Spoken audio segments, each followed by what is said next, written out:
Live with CDP Sports Talk, a weekly sports and entertainment podcast sponsored by Barry Cullen Chevrolet. Live on YouTube, Facebook, Twitter, Twitch, and LinkedIn. And on audio via Apple Podcast, Google Podcast, Spotify, Anchor FM, iHeartRadio, Amazon Music, Radio Public, and TuneIn. Now, here's your host, Chris Palme.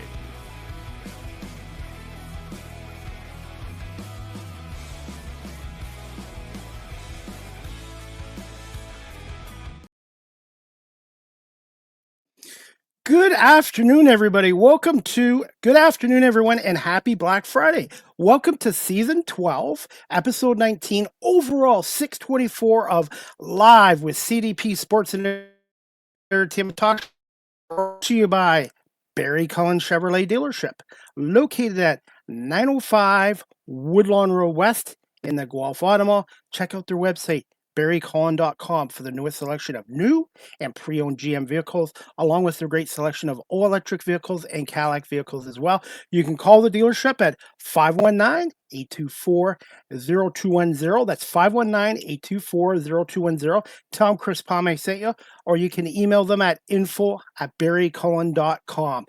Barry Cullen Chevrolet Dealership has been family run and operated here in the city of Guelph since 1969. I hope everyone is doing well on this Black Friday, both in the United States and in Canada.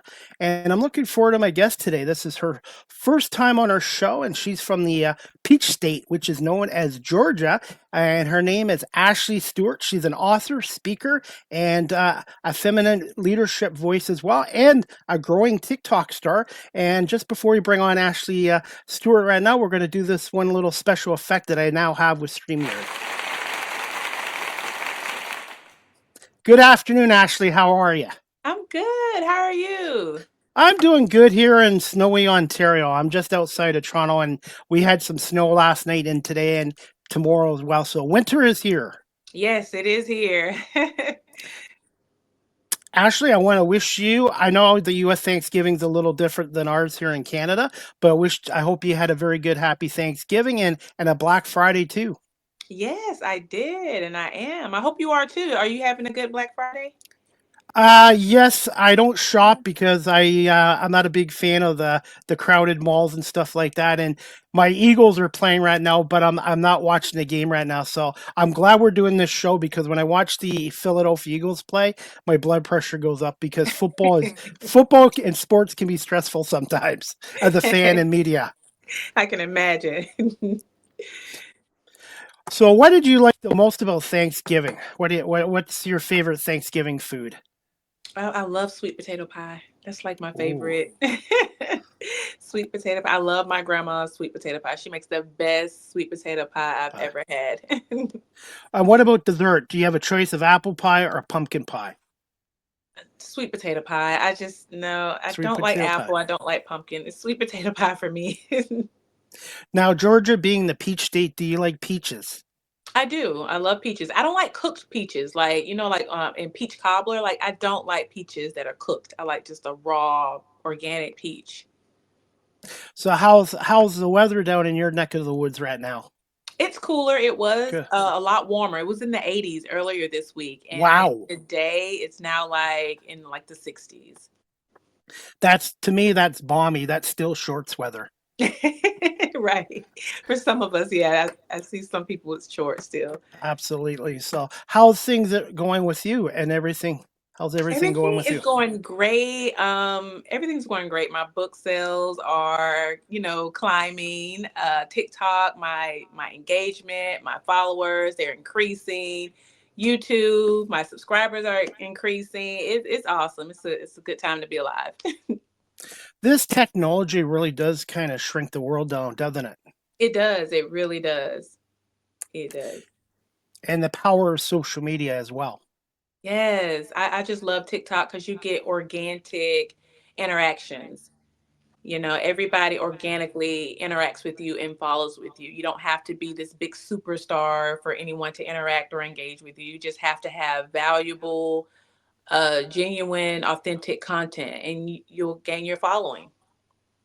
I want to say congratulations on your book, author of The Art of Being Mean, and you've done some other self help books as well. So, congratulations on that. Oh, thank you so much. Thank you so much. It was definitely an accomplishment. I have 5 published books, self-published Wow. books.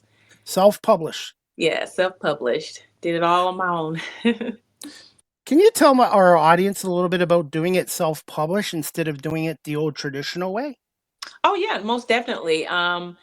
Basically, I already had all of my everything written out in a notebook. I just typed everything up. I edited through Chat GPT. And then after that, I was able to go on to Amazon. They have basically they distribute the books. You go on, you get to create your own book covers and things like that. I created my book covers. I did all the um like I said, did the self-publishing through their program, and they send you proofs, you proof it, you make sure everything looks good, and boom, you have books. It's amazing. It's very easy. I'm self-taught, like no one taught me, no one coached me through it. It's literally, I did everything on my own, researched everything on my own. You just mentioned the word self taught. I self taught myself into a new career in radio and media as well. For those people out there, Ashley, and they're watching our show live stream and audio, and they're thinking about writing a book themselves, what advice would you give to those people from your experience? I would say just do it. Believe in yourself, believe in your work, believe in your art. And you just never know who's going to resonate with your work once you put it out there. It's like put it out there and watch how people gravitate towards you, especially if you have a message, you have an idea, you have a thought, you have something that people need to hear and see. Put it out there. Don't be afraid. Have confidence in your work and know that you were given that vision for a reason, and just believe in yourself, just truly truly believe in yourself and your art. How would you describe Ashley Stewart as a writer and as an author? As a writer and an author, I would say I'm very raw. I'm very unfiltered. I get straight to the point, no sugar coating, no fluff. I just get right to it. I'm very forward, I'm very direct. When you write a book, what's the time frame like? Can it take you a couple months or maybe a year? How does that process work? For me, it was a couple of months. It didn't take me quite a long time because I knew the story. I am the story. And so I didn't have to do research. I am the research. A lot of my work is based on my experiences. And some of the knowledge, I got from when I was in college. I'm able to use certain terms that I learned in college and in my field that I used to work in. And so I did use some of those terms, but everything just came from me. Everything just came from my life experience. And so the process didn't take long at all. Have you ever had writer's block? Um, No, I've never had writer's block. I actually go off my intuition. I don't pressure myself too much. Oh, I gotta have a book out by the end of the year. Oh, I need to have 5 books out by next year. I don't put a lot of pressure on myself. I guess because I'm self-published, it may be different if you're working with a publisher, but because I'm self-published, I get to work at my own rate. I get to work at my own speed, and I get to tell my story the way I want to tell it, the way I want to. I get to shape, my art. I'm in control. Do you find more authors today nowadays are self-publishing over the traditional way of the old publisher way? I personally haven't met any self-published authors. Every book that I've read, most of everyone has a publisher. I don't think I have any books where anyone was self-published. I'm like one of few that I know of that are self-published, that I know personally. Now, what are your thoughts on the paper industry shrinking and everything being digital? What are your thoughts on that? I'm actually not surprised, that everything is shrinking. And I think, people need to do what's best for them. I'm very old school. I love flipping through pages. I love like turning the pages in the book. That's just me. I really don't like to read digitally. I don't have a Kindle. I don't like to read on my phone. I don't know. It's just something about being able to hold the book, look at the cover, turn the pages, and to to feel the words. You know what I mean? I'm just old school like that. I even still use pen and paper to take notes. I don't. Most people put their notes in their phone. I don't do that. I take a pen and paper and I write down notes. I still write down my grocery list on a piece of notebook. So I'm just old school like that. Same here, and I still use the old school calendars. I know I could put everything in my phone, but I still Right. like writing it down on calendar. And wanted to ask you, your book is hard copy, but is it available digitally too? Yes, I have ebooks and I have paperback books as well because I wanted to give people a choice because some people aren't like us. They want, they're on the go, they're busy. And so everyone has their phone with them. So I was like, let me give people the option. So, yes, they have the option to download a copy of my book and just have it there on your phone or Kindle. Where's the best place for someone to purchase this book online? My website, I would start with my website. And also it's on Amazon as well. The paperbacks are on Amazon, but if you go to my website, you can see where you can get the paperback and you can get the ebooks. Do you sign autograph copies too for somebody that wants a book? Yes, definitely. How satisfying was it seeing this book come out and being able to help other women? Oh my God, it was so satisfying, Chris. You have no idea. It was like a dream come true. It had always been a dream of mine to write a book. I always thought I would write one book about my life, but I was able to pour out 5 books. And so when I published my first book, I literally cried. I literally cried because it was like, this is my dream. Like, oh my God, and I thought to myself, even if no one reads it, I'm still proud of myself. I'm still happy. And I'm even more happy that women were able to read my book and resonate with my words and say, "Oh my God, I didn't think about it that way. Oh my God, I read your book and I feel better about, setting boundaries. I feel better about respecting myself more." That is just it's I can't even describe that feeling. It's just unbelievable to have people praise your work and really value something that you put your heart and soul into. And also to be yourself. Don't try to write a story that's not really yours. And I think people can relate to that. Exactly. People know an authentic story when they hear it. They can feel it, they can sense it. And so if you're not embodied in what you believe in and what you're teaching and what you're writing, it's going to come off. It's going to show up in some way, shape, or form. So it is best to stay true to yourself and just be real. Wanted to ask you this, Ashley. What are your thoughts on people pleasing, which women and men both do, including myself, and also not shrinking from others and playing small? Just thoughts on that. My thoughts on people pleasing. I used to be a people pleaser, so I completely understand them and I completely understand where it may come from and where it stems from. And so my thoughts on that is I don't judge people who do people please, but it for me it's a signal that they need to work on boundaries and they need to work on their self-confidence. Because once you have more confidence and once have firm boundaries, that people pleasing will slowly fade away, and it's something that doesn't end overnight. It's a process. You're not going to wake up one day and no longer be a people pleaser. You're not going to wake up one day and have these very strong boundaries, and it's something that you have to work on, like a muscle. When you work out, you're not going to see the muscle as soon as you do that one layup or whatever. You have to constantly work out, and then that muscle will get stronger and stronger. And that's the same thing with setting boundaries. Once you work on it, that people pleasing is going to slowly like just fade away, and you'll stop shrinking yourself, and you can actually enter into a space and really be fully who you are without being, without walking on eggshells and worried about if you're going to offend anybody or make anybody uncomfortable. What are some tips for people who are struggling with trying to get out of people pleasing and kind of shrinking and playing small? I would say they need to start with their childhood and try to figure out where the people pleasing came from. You have to go back and look over, where did it start? Why am I like this? Why do I people please? Why do I care?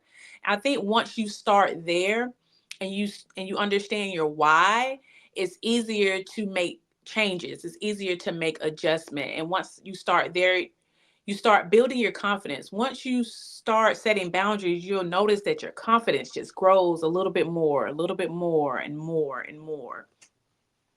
how important is it to have a good mindset and also a strong support system, but a positive type strong support system? It's important, but everybody doesn't have a support system. But I think that it does help. Even if you have just one person, it will help you stay on the course. It'll keep you focused. It'll keep you in line. If you do have that support, you'll have somebody that you can lean on those days that you may not feel that you can go any further, where you may not feel as confident. Now, I'm based out of the Toronto area, and my audience is pretty well international with this show. Can you tell our audience a little bit about yourself and where did you attend school and did you have some early influences and mentors, Ashley? Yeah, sure. I'm from Georgia. I lived in Atlanta for a good minute. um, but yeah, my influences growing up, I used to always enjoy, really my biggest influence and my biggest mentor and the person that I look up to the most is my grandmother. My grandmother has really showed me, she's like the epitome of like boundary setting. And that's kind of like where, that she's planted a lot of seeds in me. So I would say my hero, my mentor would definitely be my grandmother. I grew up in a small town, where everybody knows everybody. Everybody goes to the same grocery stores. Everybody goes to the same games. It's like I grew up in a very, very small town. So I have very humble beginnings. And I've always enjoyed writing since I was a young girl. I didn't know that it was actually a gift. I didn't know I was actually talented because I never showed anybody my work. I always kept a journal or a diary. I never showed anybody. I never talked about it. But when I was younger, I knew I had the gift of gab. Everybody used to say that I was going to be a lawyer because I talk so much. But now I'm seeing, hey, I see why I talk so much now. I have a gift. It's my gift. It really is. Here's a fun fact about me. When I was born in 72. I'm old, by the way. I was shy and I didn't talk much and I hated public speaking until I got to maybe in my 30s. And now I've reinvented myself and from being somebody very shy and hating and kind of shrinking in the public spotlight. And now I'm very comfortable in Mhm. doing this at the age of 53. Well, it does take time. I mean, public speaking is nerve-wracking. I've never actually been afraid of it. Like, long as I know what I'm talking about, I'm not really afraid of public speaking. Now, if I have to get up and I really don't know what I'm going to talk about, that's when I get nervous. But if I'm confident in what I'm speaking about, the nerves just go away as soon as the words, start flowing. From my experience, I basically I look at it as do your homework, be prepared, but Yes, also you have to not have things scripted because people don't want to watch a podcast or a radio show or listen to a public speaker where everything is scripted. exactly. Right. You want it to flow. You want it to feel authentic. Yeah. You want to feel like you're having a conversation and not really being talked at. Who were some of your favorite authors reading books when you were growing up? Oh, when I was younger, what was her name? Judy Bloom. I don't I know if you ever remember heard of her. her. Yes, yes, Judy yeah. Bloom. Fudge. There was a book called The Fudge or Fudge. Yeah, I used to I read her love books in the Judy Bloom. 80s. I used to love Judy Bloom books. Yeah, Babysitter's Club. Um, as I gotten older, I started getting more into philosophical books. I loved like Robert Greene, like philosophers and things like that. I love philosophy. But when I was younger, yeah, it was definitely like Judy Bloom and the Babysitter's Club. And I used to read Jim Davis, the Garfield. Remember Garfield, the cat Oh books? yeah, I I remember. I used used to to read watch that those books too, cartoon. Sue. Yes. Yeah. In your What about Dr. opinion, Seuss? Did you like Dr. yes, Seuss? Dr. Zeus, yes. And the Grinch, How the Grinch Stole Yeah. Christmas. Love Mhm. those books. Right. Ashley, in your opinion, what makes a good book nowadays? What makes a good book? That's a good question. For me, what makes a good book? I guess it depends on exactly what the topic is in the book, but I just feel like you have to catch my attention on that first page. Within the first page, you just have to you have to hook me. You have to grab my attention. And it has to be something that is well thought out, well researched. just depending on what it is, it just has to be, you have to, I mean, I guess you can tell when you read the book, you can tell when someone really researched and really studied and really put their heart and soul into it. So I guess it may just depend on what type of book you're getting, but I guess the author would make a good book, the author, just the intentions of the author. Can you tell our audience a little bit about your other four books and where can they be found available online? Yeah, sure. I wrote a book. One of my books, I have it here. It's called Hidden Shade. It's the truth about jealousy and friendships in female spaces. This book is about, the hidden jealousy that a lot of women don't like to talk about that happens amongst friends. You can find this on my website as well as on Amazon. Um, I wrote It Didn't Break Me, But It Built Me. I talk about a little bit about my transformation journey, how I turned all of my pain and trauma into, you know, confidence and peace and truth. And this is a little bit more of my personal transformation journey. And also, like I said, all these books can be found on my website and also on Amazon.com. I have Unbothered and Unavailable. It's a book of affirmations. This book is for the women that just need a little boost. They may need a little, encouragement for the day, a little pick me up. So I wrote a little small book of affirmations just to give them a little bit of encouragement, a little bit of empowerment and confidence. Any, And that was go it. ahead. Sorry. Go ahead. And of course, I was just gonna say, of course, the art of being mean. I think we already talked about that. How did you come up with the title of that book and the logo? With the art of being mean. Yeah. Oh my God, I don't know. It just came to me. I just thought that the art of being mean, I felt like that would be a great marketing name. I thought that people would probably read that title and be like, being mean? I don't want to be mean. What is that about? And so that's why I named it that. But the reason why I named it The Art of Being Mean is because people, a lot of times they call you mean when you start setting boundaries. They're going to call you that. They're going to say, why are you being so mean? Why are but you're not being mean. You're just protecting yourself. And so that's why I named it The Art of Being Mean. And so I created the cover in Canva. I don't know if you ever heard of that. Canva. Yeah. Canva. Yeah, I created it there. And I don't know, I just had this vision of what I wanted to look like. I wanted her to look kind of like firm. I wanted it to look feminine but yet powerful. And so that's why I came up with the little eyes. You have the eyes there and the little girly font, because I want to show that feminine power. I wanted it to look feminine yet powerful and eye-catching all at the same time. And by the way, I have your book in the back of her, in her back of her background. Oh, okay, awesome. Thank I you. do. I do that with all my guests. I want to get your. I know you do with a lot of women and stuff like that, but I want to get your thoughts on jealousy, envy nowadays. Men can have it, women can have it. Do you find jealousy and envy in the world is increasing due to the internet and social media? Yes, definitely. I really do see that it's increasing because of the internet and social media because everyone is able to compare their lives now. They're able to compare themselves with everybody else when normally you would just see people that you interacted with. You didn't see people from all over the world. When I was growing up, we didn't have social media. And so now we're able to see people from all over the world, rich, poor, whatever, and we compare ourselves. And I think it does increase the envy. It really does increase the jealousy. And it's so unfortunate. And that's why I wrote my book, so that way you can become aware of it and you can protect yourself from it because it's out there. It's prevalent for sure. What are your thoughts on bullying and belittling too? Do you find bullying? There was always bullying when I grew up back in the 70s and 80s, but what are your thoughts on bullying and belittling others? Do you find that's increased too? I really have. And I feel like with women, I think it's a lot different from men when men belittle and bully each other versus women. Women are a very passive aggressive, they're very covert. It's very, underhanded, it's sneaky. It's not really out loud when it comes to women. Women can bully in passive aggressive ways. They start rumors, they make slick remarks.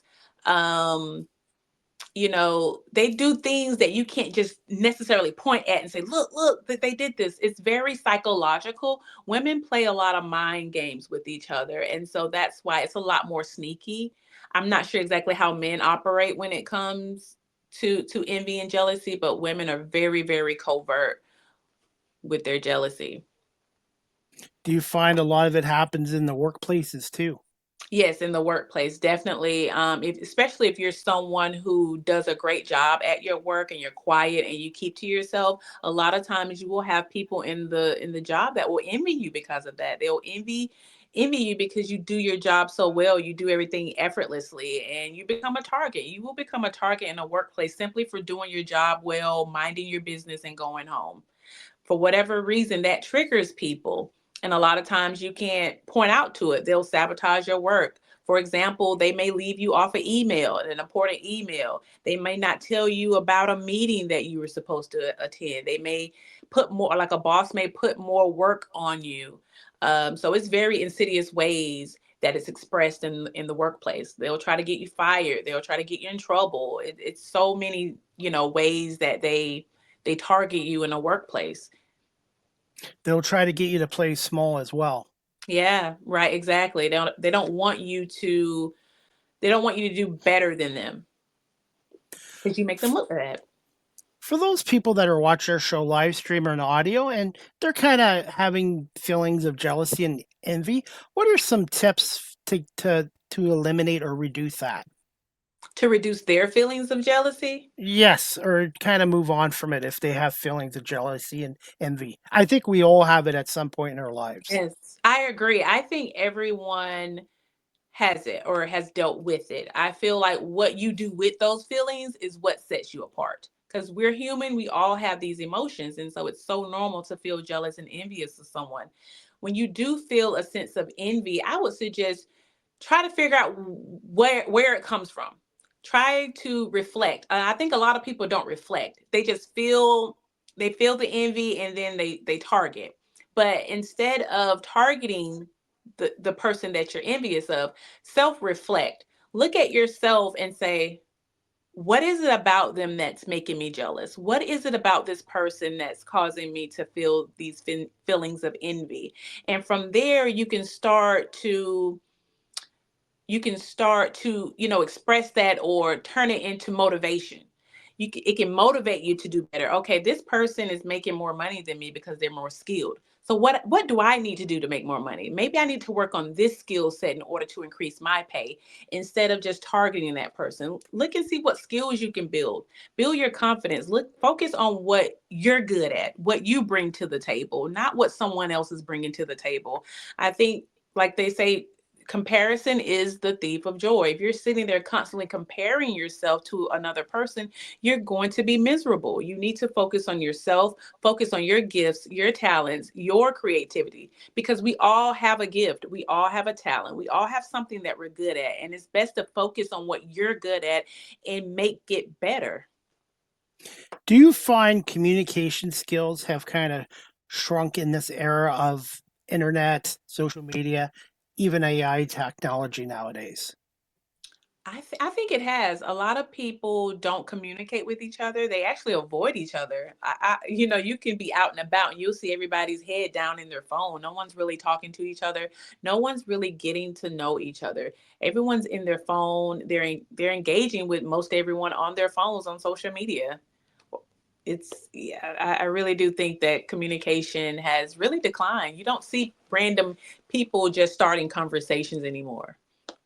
I miss the days of phone calls. I miss the days of actually talking to people in person. I use the technology like everyone else, but it just seems like nowadays everybody's social skills is kind of diminished. Right. Everyone seems so awkward. No one knows what to say, not to say, or what to talk about. It's very awkward now. And I'm sure you're an entrepreneur as myself. I'm also trying to get sponsorships for this show. I obviously use technology, but I find I have more success when I deal with people face to face than on a laptop or on a phone. Hmm.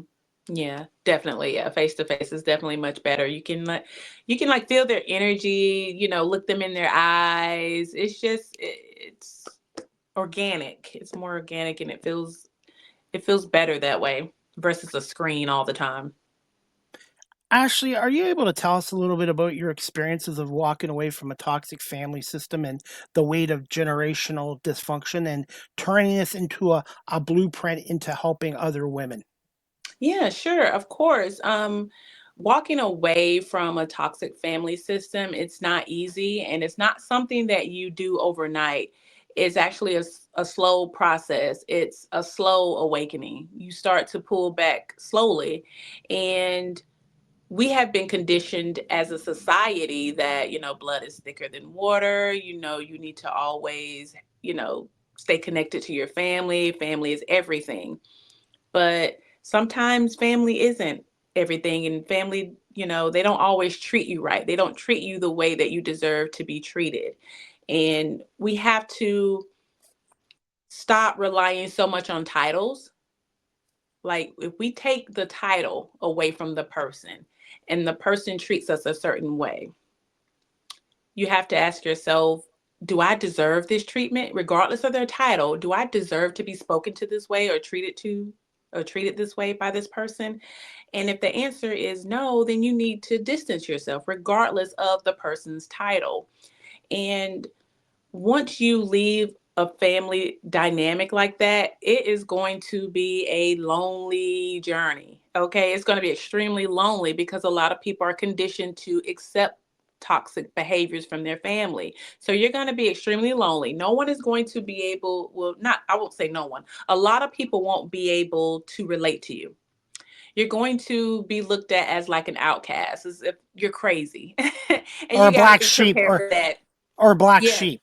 Yeah, like the black sheep. And you got to be prepared for that. You have to be prepared to be looked at like you're crazy. You got to be prepared to be talked about. They do the smear campaign to try to make you look crazy and weird, and like you're a problem. And you got to be prepared for that. It is not an easy journey. It is not something that you want to just do overnight, especially if you don't have, the mental strength to walk away. If you don't have that strength yet to walk away, I wouldn't suggest you do it.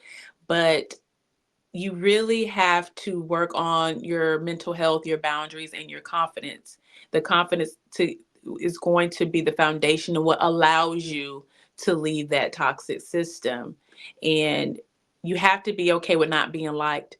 What I've noticed by doing this work is that a lot of women have a problem with being disliked. They want everybody to like them. And it's like, that is not the reality. Everybody is not going to like you. And you have to be okay with that. You have to be comfortable with being disliked. And you get that in media too. As much as I want everyone in media and radio to like me and Mhm. like my show, not everyone's going to like me or like my work. You can't take it personal. And by the way, a lot of belittling does come from being in a toxic family environment too. Yeah, right. They belittle you, and that's dysfunction, and that should not be acceptable from anybody, especially family. And sometimes our families are our biggest bullies. They are our biggest critics. They are the ones that judge us the harshest out of everybody. And you would think, when you think of family, you think of love, support, joy, laughter, but some of us don't. That's not a reality for us. Some of us don't get that with family. But when you grow up in a family system that's toxic, some things you normalize. Because I used to normalize the teasing, the belittling, the undermining, the disrespect. I normalized it. I thought it was okay. I thought, this is just family. This is just, whoever. But no, that's not right. That's not acceptable. And I'm at a stage where I don't accept that anymore. I 4 years ago, I can't go into the details, but 4 years ago I cut off a family member because for 47 and a half years I took enough of their abuse and putting me down and kind of belittling me and treating me like a joke. And for years I would go to these family functions and keep quiet to keep the peace. And at the end of the night I was miserable because I didn't want to be there anymore. And 4 years ago I made a decision to cut this person out of my life. And to me, family is not necessarily blood related. It's people that respect you, like you, support you in good and bad times. To me, that's what family is. Exactly. I agree. I agree. This is exactly what the definition of family is. Just because someone is related to you does not mean that they are family. And so, how did you feel after going no contact? How did you feel? I probably said some stuff that I probably shouldn't have said to them, but when you keep stuff in, like for 4 decades, over 40 years, some things come out that maybe I might not have said. Maybe I could have handled it better, but I don't have any regrets because this person is just completely different from me. Mm. And I'm just I maybe I could have handled how I dealt with it at the end, but sometimes you bought that's another thing too. Keeping things in over decades, sometimes it came out and it's just, you know what, things happen for a reason. And I'm not alone, by the way. There's many other people that haven't talked to family members in decades and not just 4 years. Right. Yeah, you're not alone. And that's what I realized when I started getting on TikTok. I was like, "Oh my God, I'm not alone. Like this is an epidemic. This is something that we don't talk about. It's like a silent, war that we have that no one talks about." And I feel like the only people that I've been able to find that relate to my story are people online. Everybody I meet in person, everybody's just, family oriented. They love their Yeah, family, yeah, and that's just not always the case for yeah. everybody. The big thing for me is I've kept it offline. Like what happened 4 years ago is done and over with. And to me, I keep family business and other things personally off social media too. Like social media is a great tool, but there's just some things where you're just better off. And there's no and you can't go back to the past and change things. And to me, I've made new friends. I've got new people I consider as family, and I volunteer at a humane society twice a week, and I look at the dogs down there and the volunteers down there as kind of like my family too. Right. It's like you have so much more peace. You have so much peace and joy and happiness. You feel so free. You feel liberated. You don't have, like this monkey on your back. You're always stressed and drained, when you're around toxic people. But once you release them, it's like you feel so free. And I do have good family members where I get along. I don't see them every week or every month, but when I do see them, they're cousins. We get along, and we don't talk politics or money. We just talk sports or food or whatever, and we get along. It's to me, family is people that actually like you and respect you, and they Yeah. will support you even if you had down times. Because this new career in my media, this new change in my media career has not been easy either. I've had my successes, but I've had setbacks, and it's nice when you have people that kind of support you in your good times and not so good times. Right. Exactly. Exactly. How did you have any like guilt trips? Did anybody try to guilt trip you and say, hey, you need to go back and work it out with this person?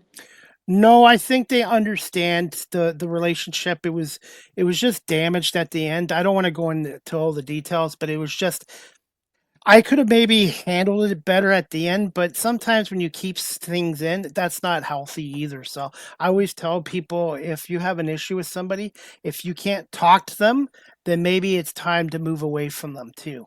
Yes, that's true. I agree. How satisfying is it being able to use your life experiences to help other women? It's very satisfying and it's liberating, and it's also healing for me to be able to share my story. It's healing for me when I share my story and share my gifts, and other women come to me and say, me too. That's so healing for me. I felt the same way you felt. I'm going through that. I'm dealing with that now. I love to hear them say, "Oh my God, you explained that so well. I didn't know that's what I was going through till I heard you say it." And it's like, "Oh, something clicked in my brain when you said that." And it's just, it's so liberating, so healing for me when I share my story, because I'm such a private person. I have problems with being vulnerable, but I notice that when I am vulnerable about my story, it's healing for me and the people that it resonates with. Life is like a book. One chapter your life closes, a new one starts. And that's how I look at it. Yeah. Yep, definitely. And once you close that chapter on the toxic family members or friends or that work environment, it's like a whole new chapter will open up to you. You'll get people who are like family. You'll get better friends. You're going to get better job opportunities. It's just like you open up a whole new world to yourself once you let all that old toxic stuff go. Quality over quantity, and also too, this is my advice for anybody out there: try to move on from the past, learn from the past, but Yeah. don't beat yourself up over the past. You can't change what happened in the past. You can just learn from it and move on and focus on the present. Yes, exactly. Focus on the present. Yeah. You don't want to wallow in it. But, when you do go through the betrayal, it does hurt in the moment. It's okay to feel that. It's okay to feel hurt and sad and angry, but don't stay there. Don't stay stuck. I agree. 100%. And I admit, and I'm going to say this out here, I've seen a therapist and it's really been a help too. Oh, that's awesome. That is awesome. And, It and helps to talk to somebody from an outside perspective too. exactly, somebody that doesn't have, any idea of your background. They're not biased. They don't know your story, and to share with a complete stranger. Sometimes it's very healing. It's very therapeutic. That's why I call it therapy, I guess. And But yeah. absolutely. And some of my biggest supporters are people I've never met before. Like when I Mhm. go to Toronto, I do some media work for a pro football team down in Toronto. I have people, strangers I've never met in my life. They come up and shake my hand, want to get a selfie with me because they like my work. And it's like, I do what I do because I have a passion for it, just like you have a passion for what you do, Ashley. And Yeah. it's nice when people that are strangers come up to you and shake your hand or give you a hug or want a selfie with you because they like your work or you've impacted them too in some way. Exactly. Especially some, like you said, something that you're passionate about, something that you put your heart and soul into. That is just so rewarding, when you get that positive feedback.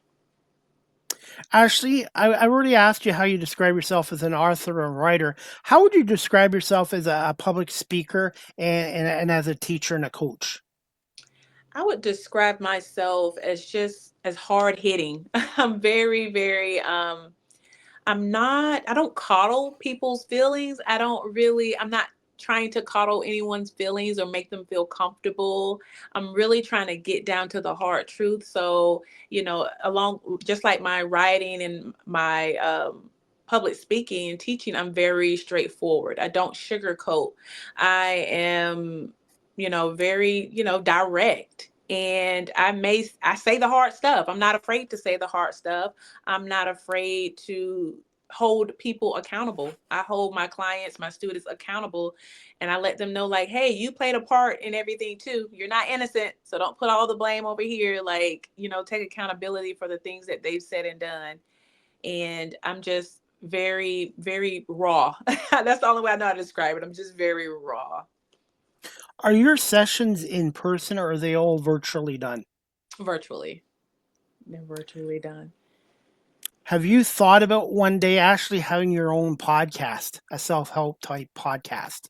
Yes, I have thought about it. I haven't done my research on it yet. It doesn't seem like it's going to take a long time for me to research, but yes, I've definitely thought about it. I've come up with topics already. I've come up with guests who I may want on the podcast, but that is definitely like my next step is to start a podcast. What are some ways for women out there to break cycles, detach from dysfunction, and reclaim their confidence without apology? I would say start with accountability. Start with accountability. Start with looking inward and reflecting, and start being real with yourself. You have to be completely honest with yourself. I think a lot of people are afraid to tell themselves the hard truth and really look at what it is that's happening in their lives and what people are doing, how people are really treating them, how people are really showing up for them. Really be honest about that, and be honest about what you want. What do you want? A lot of people don't know what they want. They don't know what they deserve. And so when you really start focusing on, you know, what you really want, what you deserve, start focusing on your self-worth, your self-esteem, it makes it easier for you to break toxic cycles and toxic, patterns and dysfunction, and to reclaim your confidence. It gives you the power when once you start setting boundaries. It literally gives you power, more and more power, the more boundaries you set. And also, I don't know if I mentioned this, but I also created a course because I had a lot of women ask me, well, how do you do it? How do you do it? So I created a course that's called No More Mrs. Nice Girl. And that's also on my website as well. But I literally teach women how to set the boundaries. I give them scripts. I give them scenarios. I literally give them the words to say if they need them. I give them a little bit of personal stories. I give them the myths around setting boundaries and the myths and the truths, because we don't really know the truth about boundaries. We think that telling people no is mean. People don't like to tell a person no. People are afraid of being looked at as mean. They're afraid of being looked at as selfish or arrogant or stuck up. They're just afraid. And so I created that course so that way I can teach them exactly how to do it. How many weeks and how many sessions in this course? Well, it's self-paced, and it's on my website, and yeah, it's self-paced, so you go through it as at your own pace, at how you want to do it. You take your time with it if you want to, and it's something, once you download it, you have it forever. You can always go back to it and go through, the scenarios or the scripts, and you can go through all the terms and things like that. So yeah, it's awesome. And your website, I think, similar to mine. You use beacons.ai, right? Yes, I do. Yes. It's great. Yeah, I find it's great for what you need. Yes, it is. I have all my services there. I have all my books there. All of that's there on my beacons. Yep. Ashley, do you still have a few more minutes for a few more questions? Yeah, sure. And I also wanted to play this video clip courtesy of your TikTok. How can people find you on TikTok as well? I'm on TikTok or online. I'm noticed as Author Ash. My handle is Author Ash One. All right, and we're going to play this clip right now. Let me know if you can hear the audio. If you can't, we'll fire the audio guy, which is me. I try to be funny. That's why I'm in radio. 1 second. And this is called Avoid These Types of People Part 2. I thought it was a great clip on your TikTok page. Okay. People who don't reflect, or people who don't have any self-awareness. People who aren't aware of themselves are not the type of people you need to associate yourself closely with. People who aren't self-aware, they normally don't take accountability, they're usually not responsible, and they'll drain you. You will always be the problem. They'll always blame you. They feel like they're perfect and they don't do anything wrong. And so if anything does go wrong, you're going to be at fault. People who don't reflect usually don't grow. They usually don't change. They're going to always be in the same toxic patterns, the same toxic cycles. They're stagnant. They're never growing. They're never moving forward. They're never elevating. And a person like that is going to hold you back. You got things to do. They don't. And so you need to distance yourself. And ultimately, what they're doing is using you. They see that you're a kind-hearted person. They see that you're a helpful person. So they're using you for your help. They're using you for your resources. Thoughts, Ashley, on this video through TikTok? And again, you can follow yourself on our Author Ash One on TikTok. Yep. Yeah, that's definitely a great topic. A great topic. People who don't take accountability. Yes, anybody that's always blaming everybody else for their problems, you don't want to hang around them, because you're going to be the next person they blame. You're next. Playing the victim card. Yeah, playing the victim. They don't grow. They never change. They never grow. They're never evolving. They're always stuck and stagnant. And when you're associated with someone who is always stagnant, you're going to be stagnant. That's going to rub off on you. That's going to influence you. So you need to be aware of the people you have around you, because you may be entertaining someone that's not good for your future. You won't be able to move forward if you got someone that's always dragging you down. Do you find with a lot of women that you help, Ashley, they are in marriages where they're miserable and not happy in? Yes, yes. Yes, and a lot of women, believe it or not, they have trouble leaving. They don't want to be alone. They don't want to be alone. And then, society puts a lot of value, especially with women. Your value is based on whether or not you have a partner. And a lot of women think that it's a negative to be single. And it's a bad thing to not have a husband, to not have a partner. And it's just conditioning. They have to decondition themselves, because you should not stay somewhere where you're not celebrated. You don't want to be with someone where you're only tolerated, where you're not fully happy, you're not really valued, you're not really seen for who you are as a person, but for what you do, because you cook, because you clean.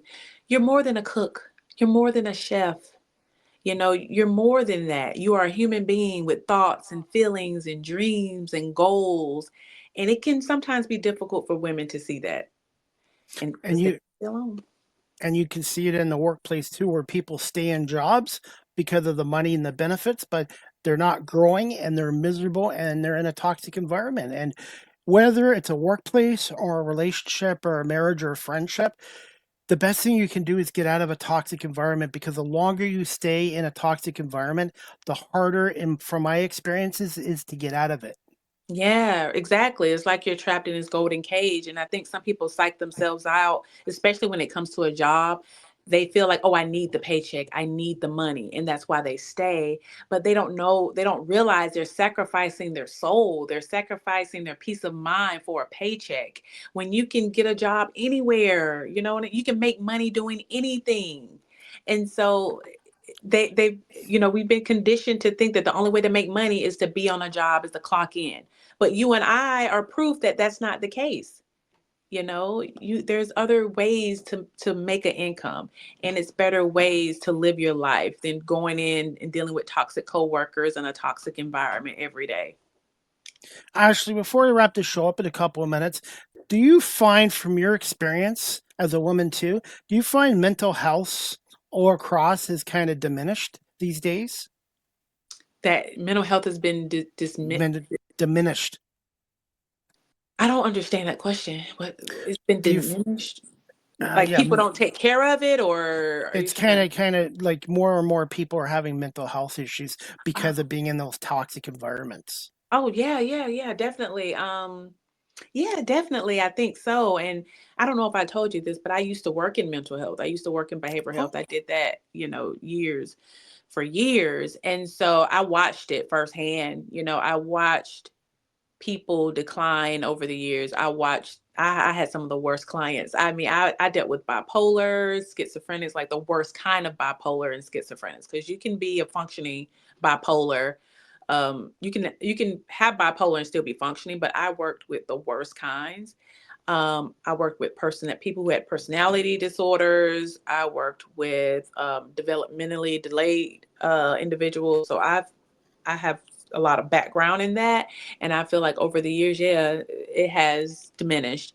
It has declined. And I don't know if I want to give credit to social media or not, but when I worked in it, I just feel like a lot of people didn't have the support. I felt like a lot of people could have lived better lives if they had real love and support from like family and friends and things like that.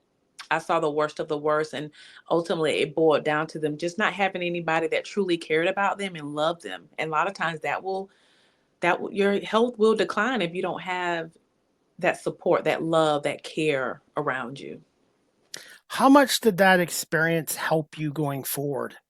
Oh, it helped me so much. I looked at society, I looked at human beings in a totally different light. I used to, I didn't understand people until I worked in the mental health field, and I understood people on a deeper level. A lot of people react or act out of hurt, out of pain and hurt and lack of self-love and self-worth. And my compassion for humans just increased after working in mental health. Do you find there's still a lot of stereotypes of seeing a therapist in a shrink these days? I think it's declining. I think more people are more open about it. More people are actually going.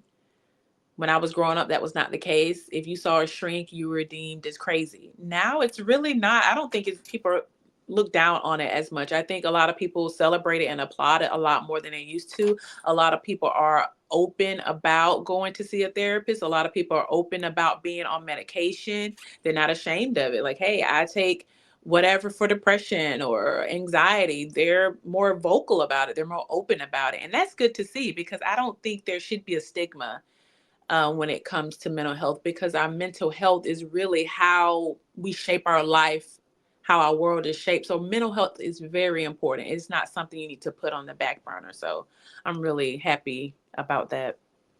And when I worked in my other career, I was in security for a casino gambling environment. I dealt with rich people, poor people, middle class. I dealt with people with alcohol, substance problems, mental health issues. So I had to learn to talk, but also think on my feet and also listening. I find listening is probably just as important, if not more important, than talking as well. Because sometimes somebody just needs somebody to take the time to show empathy and to listen to their situation. Yes, exactly. You just need somebody to care. You just need someone to care. And a lot of people don't have someone who truly cares. But if you just have that one person that really cares and listens to you and sees you, that can make a world of difference. Before we let you go, Ashley, do you find empathy has diminished too these days around the world, our society? I think so. I personally think empathy has diminished. A lot of people are only kind of like out for themselves. They really don't care who they're hurting. And that doesn't make for a great society when you have a bunch of people, running around not caring about how their actions or behaviors affect the next person, because we're all connected in a way.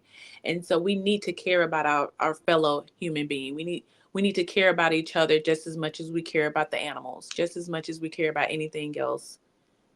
Ashley, I'm going to put you on the spot here. What's three words to describe yourself, Ashley Stewart? Ooh, myself, I would say, 3 words: thoughtful, kind, and generous. And as we wrap up this show, I do this with all my guests, Ashley. What are some fun facts or a fun fact about Ashley Stewart? Oh, no one's ever asked me that before. All right, I'm number one. All right, What's a good. fun fact? I don't know. I don't know what's a fun fact about me. This pretty boring. um, Favorite music, movies, TV shows, vacation spots? well, when it comes to movies, what's interesting, I don't watch a lot of movies. I don't care for movies. There are a lot Really? of movies that I've never watched. I'm more of a TV show person. I like television shows. I like series, but I don't care for movies. So I guess that's a fact. I don't watch movies like that. I don't watch movies. If you had to pick one TV series, which one would it be? Oh my God, my guilty pleasure. Well, TV series. I was into Stranger Things. Stranger Things for a good little while. That had me hooked. But my guilty pleasure is the Real Housewives. I like all of them. If there was an actress out there that could play Ashley Stewart, who would it be? Megan Good. Have you ever met Why? her? No. Oh, because I think we have similar features.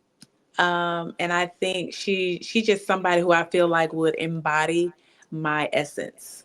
She just seems like somebody who would really capture that character, Ashley. What's your favorite attraction in the state of Georgia? I love the aquarium, the Georgia Aquarium. That was one of my favorite attractions. Yeah. Have you ever been to Canada? No, I've never been to Canada. What's one thing you might know about Canada besides me? I know what the flag looks like. That's about it. You'll I have don't to know try. much about Canada. Okay, well, you'll have to come here one day.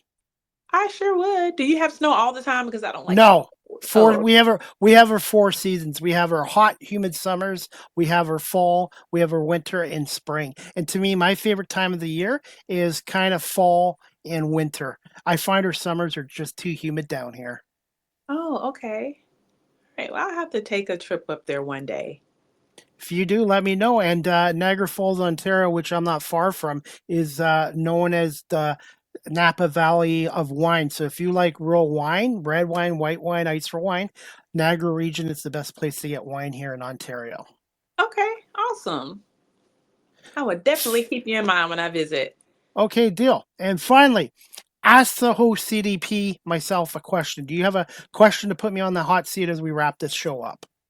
Well, what is Canada known for? What is it about Canada that sets you apart? That sets them apart? Well, everybody thinks of Canada as hockey, beer, donuts. I would say we've had a lot of great actors, actresses, comedians, and musicians. Canada is a very diverse country, so I would say what sets us apart is our diversity. Oh, okay. So what actors or actresses have come from Canada? Martin Short, John Candy, Jason Presley, who played nine Brandon on 90210. Many guys, Michael J. Fox from Back to the Futures from Vancouver, Oh, I never the knew late that. John Candy, Eugene Levy's from Canada, Martin Short. There's a number of Brian Adams, the singer, came from is from Canada too. So Oh, wow. I never knew that. Okay. and also, but after the NBA right now, America's number one for players. The number one country after the states for producing basketball players is Canada now too. Oh, awesome. I had no idea. So yes, and finally, Ashley, where can our audience follow you on social media? Your best way of contacting you, and do you have any more projects that you would like to promote on here as we wrap this up? Oh, yeah, sure. I can be found on TikTok and YouTube at author Ash one. And on my Instagram, it's the underscore confident pink print underscore. It's very weird, but I don't use Instagram a whole lot. So you can mainly find me on TikTok and YouTube. Those are the two.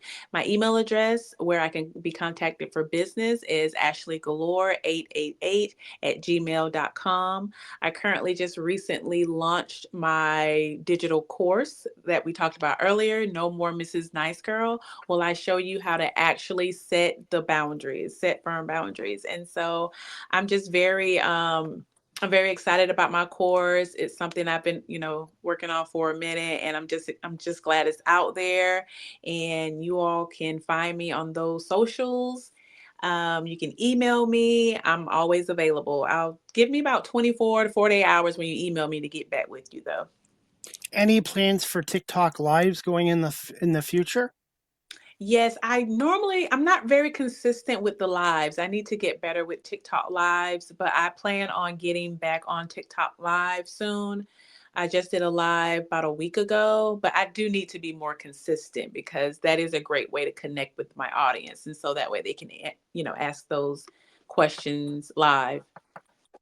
And would you like to plug your YouTube channel? Yes, my YouTube channel, the handle is author Ash One. The name of the channel is Author Ash. Go ahead and subscribe to my channel. And let's see, was there other? I think that was it. Yeah, just my YouTube and my TikTok, Author Ash One. Well, Ashley, I want to say thank you so much for giving us over an hour of your time, and I've learned a lot from you. And you have an open invite to come back on the show again in the future. And if you ever do decide to start up a podcast show, let me know, and I'd like to support it. And if I can be of any help, please let me know as well. And I want to ask you this too before we wrap this up. Any plans in the future of maybe doing some stuff for self help books for men as well? I haven't thought about that. I won't never say never. For now, my focus is women, because I'm a woman and I can relate to women's situations. I'm not, sure what happens in the man's world, in the world of men, but I will never say never. I hope, but notice that some men do resonate with my work, even though I do target, women. My demographic is women. I do notice that there are some men that reach out to me and say, you're right. I'm in this situation. I've gone through this. So And that's maybe in the how future. and that's how we connected. What was for me seeing your content on TikTok as well, and some of it resonated with me too. Yeah, I get that from a lot of men. So I'm not against it. Well, Ashley, I want to say thank you so much again, and continued success. And hopefully, you'll come back on again in the future in 2026. And I want to wish you all the best and happy Merry Christmas, happy holidays coming up. And we'll keep in touch. And give me a little bit of time tonight, and I will send you the video, the audio, and some real the clips, and I'll tag you in on that as well. Okay, thank you. And thank you for having me. I really appreciate it. Thank you so much, Ashley. Have a great night. Okay, you too. Bye. Bye. All right, everyone. That wraps up season 12, episode 19, overall 624 of Live with CDP Sports and Entertainment Talk Show, brought to you by Barry Cullen Chevrolet Dealership at 905 Woodlawn Road West in the Guelph Auto Mall. My next Live with CDP Sports and Entertainment Talk Show, sponsored by BarryCullen.com, is going to be on Saturday, November 29th at 9 p.m. Eastern with my special guest, Amy Zaholakowski. I hope I pronounced that right. She is a contractor and a contractor, tile setter for 30 years. And Amy is now a beginning musician, songwriter, and newly discovered arm wrestling champion from the province of Alberta. So Amy Zolkowski will be on Live with CDP Sports and Entertainment Talk Show Saturday, November 29th at 9 p.m. Eastern. And I have another 4 guests and 4 more shows next week as well. So check out Live with CDP Sports and Entertainment Talk Show. Again, Saturday, November 29th at 9 p.m. Again with Amy Zolkowski. And going to talk to her about her career as a contractor and as a musician and now a songwriter and as an arm wrestling champion as well. And as we wrap up this show, guys, I volunteer with the Cambridge District Humane Society. I want to say thank you to Kat, Zach, and the staff down there. I really enjoy volunteering down there twice a week as a dog walker and also as a fundraiser. So if you're able to help out with the Cambridge District Humane Society as a volunteer or as a fundraiser, please do so. They're located at 1650 Dunbar Road in Cambridge, Ontario. Their phone number is 519-623-7722, extension 0, and their website is cambridgehumanesociety.org, cambridgehumanesociety.org. And for the next few weeks, I'm going to be selling 2026 Cambridge District Humane Society calendars. They're only $10, and the money and the proceeds go back to the Cambridge District Humane Society. If you're looking for a Christmas gift, stocking stuffer, or a birthday present, consider buying a calendar from yours truly, CDP. My goal is to sell 40 calendars and raise $400. I have already sold 27 and made $270, so I still have 13 calendars left. So if you're interested in a calendar, please email me at cpame19@gmail.com or DM me on my social media pages as well. And if you're looking to adopt a pet, check out the Cambridge District Humane Society, their website, cambridgehumanesociety.org. All the pets and animals that are up for adoption, their profile and information there is there as well. And the Humane Society is located just across from Cambridge Centre Mall at 1650 Dunbar Road in Cambridge, Ontario. And also they do have Amazon wish lists. If you go on cambridgehumanesociety.org, they do have a wish list as well. And if you're looking to support their 50-50 raffle draw, go to the website, cambridgehumanesociety.org, click on events, and you can buy a ticket online as well and help out the Humane Society. And as we wrap up this show, again, guys, you can follow my guest Ashley Stewart on beacons.ai/author Ash, or you can follow her on TikTok at author-ash1, and you can contact Ashley Stewart, Ashley Galore 888@gmail.com. And thank you so much to Ashley Stewart for coming on our show. And as we wrap up the show, guys, the Chevrolet Bolt is coming back with a refreshed design. Meet the 2027 Chevrolet Bolt. Anticipated availability early 2026. More details at Barry Cullen Chevrolet Dealership, located at 905 Woodlawn Road West in the Guelph Auto Mall. Tom, that Chris Palme sent you as well. And with winter coming, the cold's here, the snow's here. You're looking for winter tires, quality winter tires. Check out Greg Smith and the sales department at Barry Cullen Chevrolet for your winter tire needs for your car, for your truck, SUV. Look to Barry Cullen Chevrolet and mention Greg Smith, and Chris Palme sent you as well. Greg is one of the service consultants down there, and he knows the product and the business as well as anybody, and great customer service. With Christmas and the holiday season coming, how about a personalized video message from yours truly? Cameo.com, type in Chris Palme. I do Merry Christmas, Happy Hanukkah, Happy Holidays, Happy Birthday, Happy Anniversary. If you want to ask me questions about sports and my talk show and my media work or some of my favorite interviews, book a Cameo now at cameo.com type in Chris Palme. Look forward to your request. You can now follow me on Blue Sky Social. Blue Sky Social is what Twitter used to be, at Live with CDP19. At Live with CDP19 on Blue Sky Social. Live with CDP Sports and Entertainment Talk Show is live streamed on these platforms: YouTube, Facebook, Twitter, X, Twitch, LinkedIn, now available on Instagram. And I am trying to work with StreamYard and TikTok about having this show on a seventh platform. So hopefully in the next month or sooner, I will be on TikTok as well. So fingers crossed there. And my website is beacons.ai/Chris D. Palme. You can also follow this. You can follow this TikTok creator at Chris Palme. At Chris Palme on TikTok. Follow, share, and like.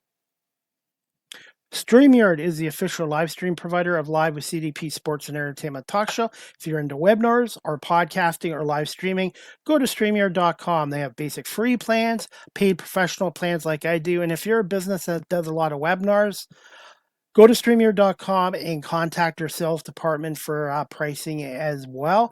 StreamYard I have used now for 5 years, and I give them a big thumbs up for my live streaming services.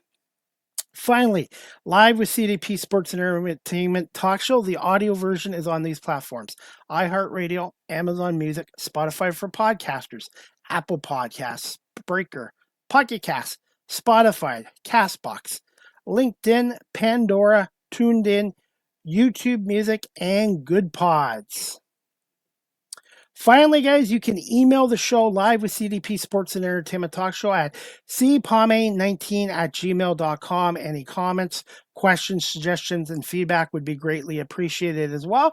And also, if you'd like to contribute and support my media work on my YouTube channel or my 3 talk shows, you really like my work and you'd like to kind of contribute support, you can PayPal me at cpalme19@gmail.com. That's cpalme19@gmail.com if you'd like to contribute to my media work through PayPal or book a cameo video through Cameo/Chris Palme as well. Finally, guys, you can follow me on Facebook, Twitter, X, Threads, Instagram, LinkedIn, Blue Sky Social, Facebook, everywhere except Snapchat. And remember to subscribe and like to Live with CDP Talk Show, Chris Palme on my YouTube channel as well. And finally, the Detroit Red Wings today lost 6-3 to Nashville. The Red Wings are falling apart. The Wings lately are not playing good hockey, so the Wings are now 13-12-1.